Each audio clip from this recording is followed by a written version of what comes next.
This editorial is a couple of minutes longer than usual because I'm going to give you important information you won't likely be aware of. And this is probably the most important editorial I have done regarding our Jewish community. There is a story happening right now that our community should be very interested and involved in, but you won't be aware of much more than the rudimentary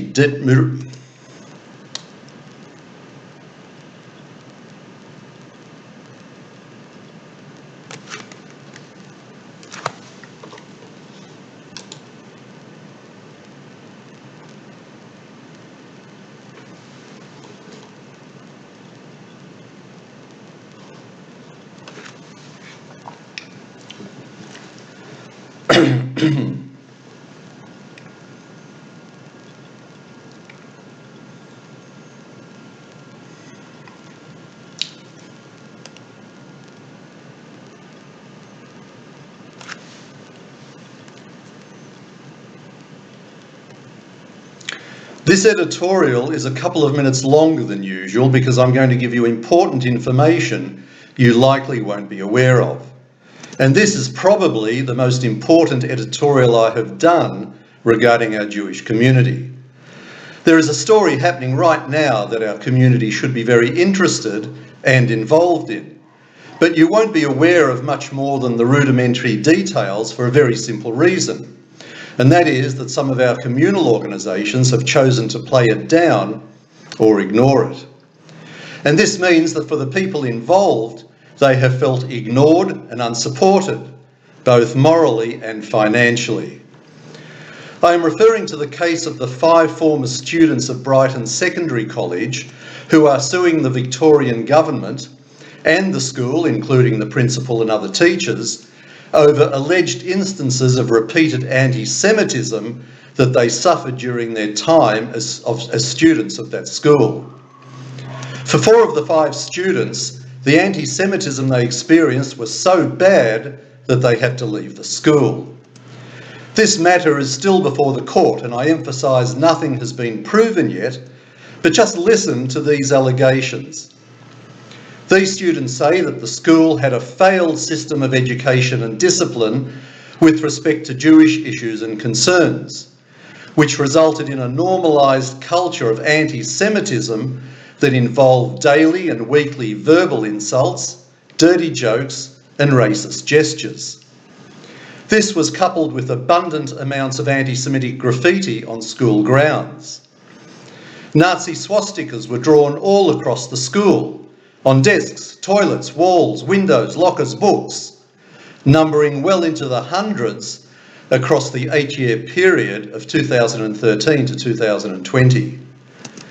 Normalised comments by students on school grounds that were heard on a daily and weekly basis throughout this period included Heil Hitler, die in an oven, go burn in an oven, stingy Jew, effing Jew, money-related comments, nose remarks, and anything stereotypically anti-Semitic.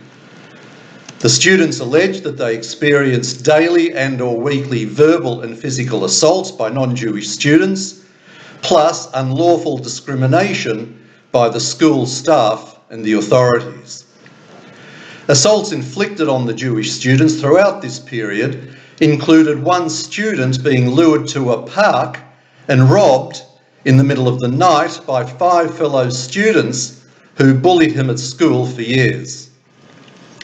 Another student was held at knife point on school grounds and was forced to leave the school shortly afterwards, as attending the school became unbearable. The others were also subjected to unacceptable physical abuse.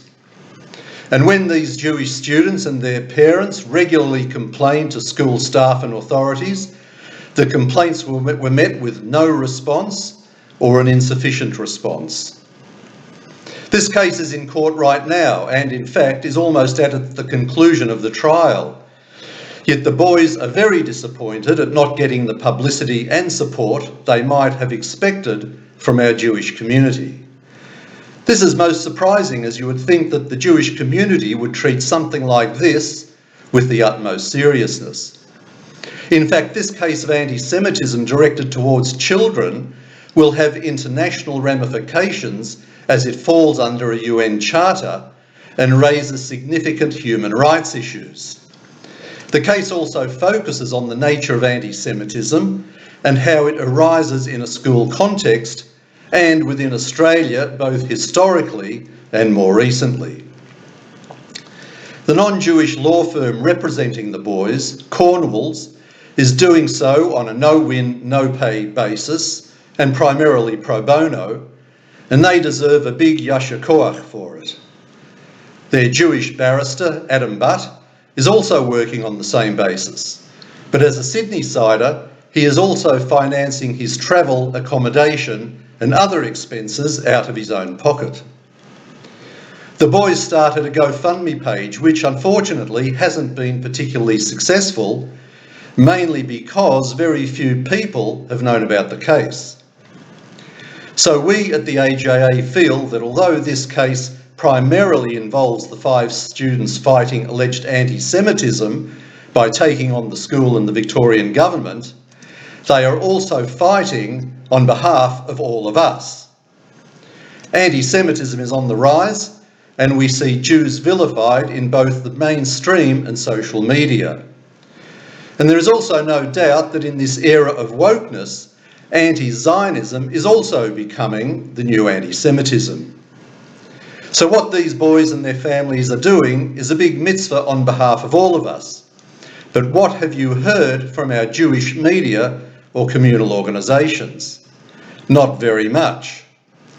No doubt they'll have a raft of reasons for keeping quiet, but the AJA takes the view that as a community, we should be standing up strongly behind these boys. They recently put out a call for people to show solidarity by attending the court hearing, and people did just that. They turned up, and it was much appreciated. Now, moral support is one thing, but we should also be providing some financial support. Apart from the lawyers involved, the boys and their families have been wearing the costs involved, and they shouldn't be. This issue affects all of us, and we should all be chipping in. The AJA has recently formed a new arm of the organisation called AJA Tzedakah, and one of its aims is to combat anti-Semitism. And of particular interest, AJA Tzedakah is a registered charity with DGR status. That's deductible gift recipient, which means that all donations are fully tax deductible. So here is what we are proposing to the community. If you feel inclined to donate to this cause, and please do, then AJA Tzedakah is prepared to collect these donations, tax deductible remember, on behalf of the families involved and pass them on in full to the trust fund set up by the lawyers for this purpose. All new funds will go towards paying the expenses of this litigation and supporting the boys in their fight. So we are running a campaign from now until Friday the 2nd of December where all new donations to AJA Tzedakah will be used for this cause. Please do what you can. The easiest way to donate is via the AJA website, but do make sure that you go specifically to the AJA Tzedakah page, and you will then receive an automated receipt. Alternatively, at the end of this video, you will see the bank account details for AJA Tzedakah, but this way you will also need to send an email to the AJA office with your details to get your receipt. Let's do this for the families involved, and let's make a bold statement.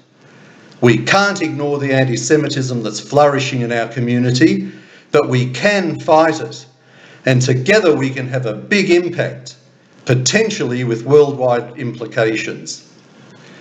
It will also send a message to our communal organisations that we expect them to stand up more vigorously against Jew hatred when it is the right thing to do.